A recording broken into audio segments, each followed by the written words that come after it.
Good afternoon, everyone. This is John with Overlander Off the Shelf. Hope everybody's having a great day. I'm going to have a little update and I'm going to have a little story about my childhood. I grew up on a cotton and soybean farm in the South in the 50s, 60s, and 70s, and I managed to save a little bit of the stuff from the farm. So I'm going to show you a little bit, tell you a short story. This is part of it. This is a gear reduction unit from an old-timey road grader, the one they pull behind a tractor or maybe even behind horses. It has a pretty good gear reduction and it works real well, but I haven't ever figured out a use for it, and neither did my dad. He salvaged it from his dad's salvage yard that he had in the 30s, 40s, 50s, and 60s, and he was always going to use it for something, and the only thing it ever got used for was a counterweight for the diving board in our farm pond, and it wound up in the farm pond for a little while. I rescued it out of there, and when the farm closed down, this is one of the things I saved. I was always going to use it for something. Like I said, it works real well. It turns, and it's got a gear reduction out the other end, and someday I might. I'm 71 years old. I might not also. This is my off-grid corner. There we have a lot of hand-operated equipment here. This is a hand-operated grinder. That's a hand-operated grinder. This is a hand-operated drill press that actually works, probably from the late 1800s, early 1900s. And I joke with my son-in-law, this is our off-grid corner. If everything goes bad, we still can operate a little bit. But that's just some of the antiques that I like and have growing up. This kind of a joke sign. Equipment starts and stops automatically. Of course, it's hand-operated. But anyway, a little update on what we're doing here. I'm gonna walk outside. Hope the sun isn't too bad. I've just almost finished painting my tires and wheels, not my tires, my wheels. That's one that hasn't been painted. This is one that we put a rust converter on. It just had, all of them just had surface rust, so that we just put rust converter on them. And then this is one that I have actually painted, and it turned out real well. I've got overspray on the tires, but the tires are going to be replaced when we get a chance. We'll get everything done. We'll take it down to the tire shop and get new tires put on it. Not looking forward to that cost. But anyway, the F450 Super Duty is coming right along, and we'll show you a little bit more about what we're doing here. The frame is completely done.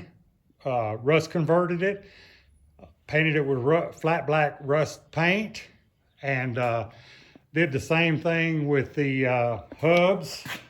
This has just got rust paint on them. I haven't been painted flat black yet, and we'll get to that before we put the other tires on. The airbags are complete, besides putting the lines on for the air, and that'll come after I build the flatbed and see where the lines have to go. But everything's kind of cosmeticing everything and preventing any future rust, which it wasn't bad anyway, but the airbags went on real well. And the lines will come back here to the back somewhere so I can air up either side. And sometimes you want more in the right side once the truck leans. This is some of the off-the-shelf stuff that I actually bought. These are saddle pockets that I can build myself, but not as cheaply as I can buy them off the shelf. So that's another one of my deals for Overlander Off the Shelf. Here's the airbag installed on the right-hand side that we had in a previous video. And you can see it's got plenty of room. The tires are all on. I rust converted and painted the calipers. Also, these tires are completely done. This hubs are rust converted and painted flat rust inhibiting paint. And I'll touch up the lug nuts when we get everything set and done.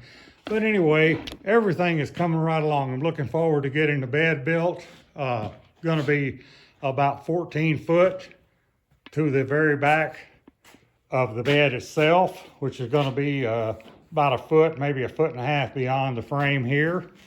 And it's working, everything's coming together real well. I have some of the steel. I have to go to the steel place to get some more for the bed rails and the bed framing. And anyway, it's coming along real well. So we're happy to have these updates and have some stuff done. And that's kind of seeing the back of it. And hope somebody's gained some knowledge on putting airbags on. This set was made just for this truck, so it worked real well. The holes were almost all there. Repeating myself from a previous video, but I had to drill one hole on each side and I had to enlarge the other 3 holes. They have four 12-millimeter bolts mounting them on the top, and then the U-bolts mounting them to the overload springs on the bottom. And they're good units. I've used them on several trucks, and they're excellent units. But anyway, that's about it on the update. And folks, I hope somebody's gained some knowledge out of this, and I hope you guys feel like subscribing to me and give me a thumbs up and kind of watch my videos. Give me some comments. I know I'm doing some stuff that probably not quite right for some people, but it's working out for me so far. So anyway, if you feel like it, give me some comments and give me some subscribes and some thumbs up.